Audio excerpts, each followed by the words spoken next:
Saudara-saudari yang dikasihi oleh Tuhan Yesus Kristus, selamat berjumpa kembali di dalam program Arus Hayat Voice. Dan dalam kesempatan ini, saya akan menyampaikan firman Tuhan dengan judul Sifat Jahat Mustahil Diubah.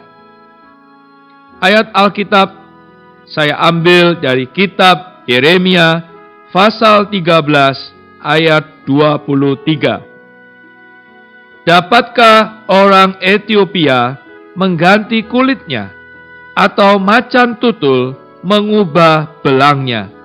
Masakan kamu dapat berbuat baik, hai orang-orang yang membiasakan diri berbuat jahat?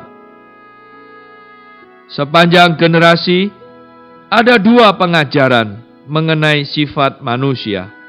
Ada yang mengatakan bahwa sifat manusia baik. Ada yang mengatakan bahwa sifat manusia jahat. Masing-masing harus bertanya kepada diri sendiri, apakah sifat kita baik atau jahat?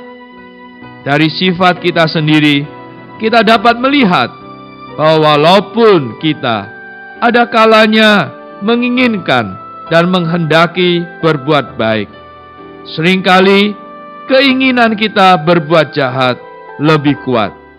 Keinginan baik manusia timbul dari ciptaan Allah.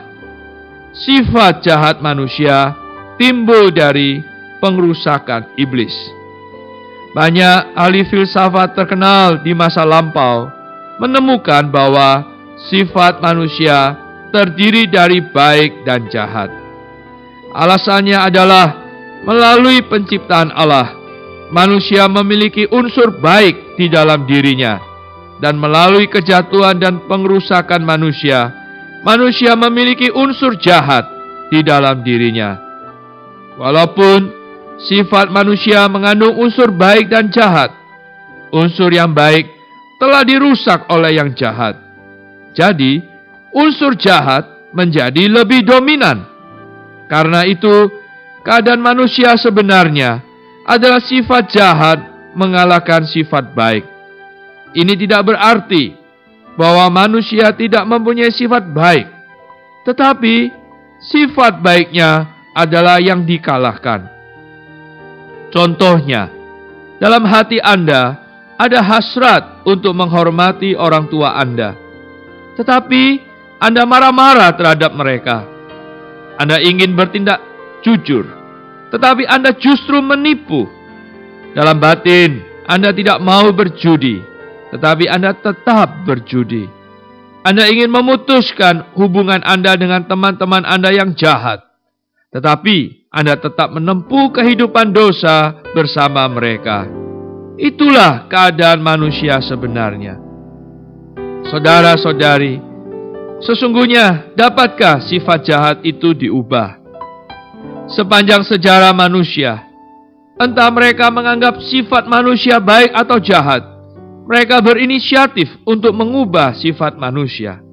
Entah itu ahli filsafat, ahli agama, tokoh-tokoh agama, semuanya menganjuri orang untuk mengubah sifat orang. Termasuk juga orang-orang Kristen yang tidak benar-benar mengenal Tuhan. Sebenarnya, sifat jahat manusia tidak dapat diubah. Manusia dapat mengubah perilaku di luar, tetapi ia tidak dapat mengubah sifat. Manusia dapat mengubah tingkah laku, tetapi tidak dapat mengubah watak. Jika suatu perubahan perilaku bukan yang pura-pura, itu pun masih terhitung perubahan yang permukaan. Hanya perubahan sifatlah yang sejati, tetapi sifat jahat tidak mungkin diubah. Jadi manusia tidak pernah mengalami perubahan yang sejati dan menyeluruh. Kesimpulannya, mustahil bagi manusia untuk mengubah sifatnya. Saudara-saudari, saya mengajak Anda melihat cara penyelamatan Allah. Cara Allah menyelamatkan bukan mengubah, tetapi mengganti.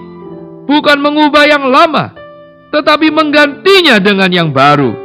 Bukan mengubah sifat yang lama, tetapi menggantinya dengan sifat yang baru. Karena itu cara penyelamatan Allah adalah melalui kelahiran kembali. Kelahiran kembali memberi Anda hayat Allah. Jalan untuk dilahirkan kembali, pertama-tama, akui diri sendiri mempunyai angan-angan baik, lebih-lebih mempunyai sifat jahat. Kedua, akuilah sifat jahat tidak dapat diubah.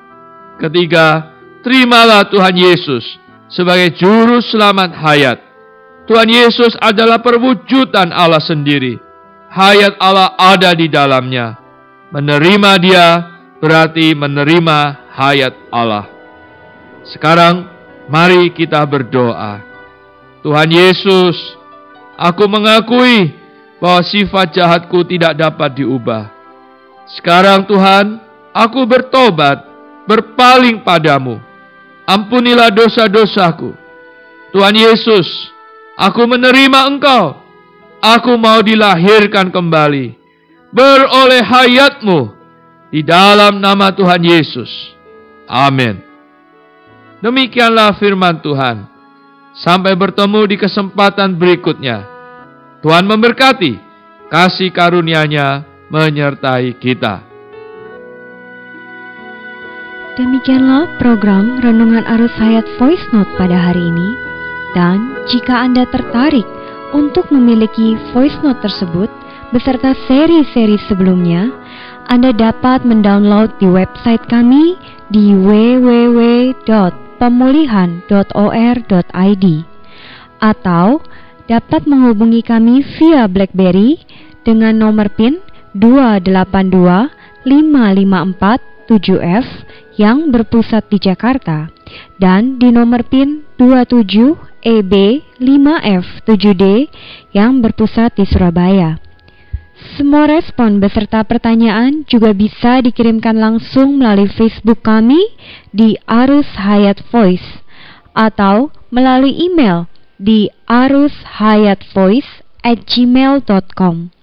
Tuhan Yesus memberkati kita semua.